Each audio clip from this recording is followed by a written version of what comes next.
नमस्कार फ्रेंड्स, आज मैं भावना जोशी आप सभी को गुरु पूर्णिमा के अवसर पर बहुत बहुत शुभकामनाएं देती हूँ।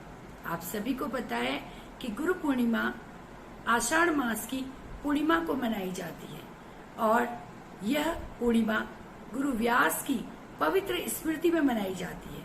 जैसा कि हम सभी जानते हैं, महर्षि व्यास ने 4 वेद, 18 पुराण और महाकाव्य महाभारत की रचना की थी और इसके साथ ही साथ यह पर्व हमें सनातन धर्म की संस्कृति, सनातन धर्म की सांस्कृतिक विरासत को झलकाता है और उन सब से ऊपर यह पर्व हमें शिक्षक और शिष्य के बीच के संबंधों को दर्शाता है।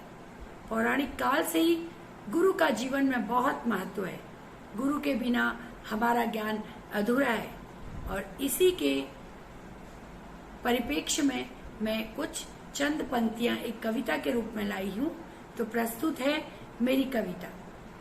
अज्ञानता की खाई से जो हमें खींच लाए, अज्ञानता की खाई से जो हमें खींच लाए, ना समझ फैसलों पर जो हमारी ढाल बन जाए, अस्तित्व को संवारने को हमारे खुद की खुशियां जो भूल जाए, अंधेरे के तम को भगाकर ज्ञान का जो दीप जलाए, ज्ञान का जो दीप जलाए, वही सच्चा, वही नेक, वही एक भगवान स्वरूप गुरु इस तरह की उपाधि पाए, इस तरह की उपाधि पाए।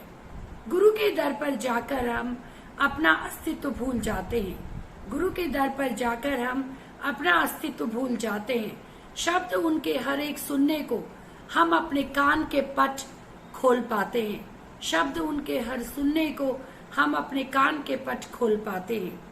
आंखें बंद करके जिन पर हमने विश्वास जताया है, उसी गुरु ने हर एक शिष्य को ज्ञान का अर्जन करवाया है, ज्ञान का अर्जन करवाया है। दिल खोल के अर्पण करें तो सत्वचन सुन पाते हैं। विनती करने को हम उनसे झोली को अपनी फैलाते हैं, झोली को अपनी फैलाते हैं। गुरु के दर पर हम आत्म संतुष्टि तो पाते ही हैं। गुरु के दर पर हम आत्म संतुष्टि तो पाते ही हैं। ज्ञान का अमृत पाकर भी हम अपनी प्यास बुझाते हैं। ज्ञान का अमृत भी पाकर हम अपनी प्यास बुझाते हैं। चिरकाल तक प्रभावी है जो वही गुरु का प्रभाव है। मांगने की कोई जरूरत ही नहीं, क्योंकि गुरु के पास तो अनंत ज्ञान है। गुरु के पास अनंत ज्ञान है और वही गुरु हमारे माता पिता, हमारे हर उस रूप में व्याप्त है जिससे हमें शिक्षा मिलती है।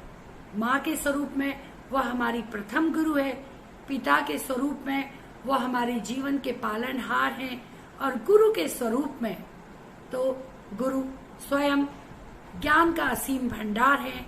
ज्ञान का असीम भंडार है जो हमारे जीवन के तम को दूर करके हमें जीवन का एक वास्तविक अर्थ समझाते हैं। तो इन्हीं शब्दों के साथ मैं अपनी कविता को समाप्त करती हूँ और उम्मीद करती हूँ कि यह जो सभ्यता है, यह जो संस्कृति है, वो एक पीढ़ी से दूसरी पीढ़ी तक चलती रहेगी और गुरुओं का सम्मान हमेशा बरकरार रहेगा। जय हिंद, जय भारती, जय गुरु, जय गुरुदेव। नमस्कार।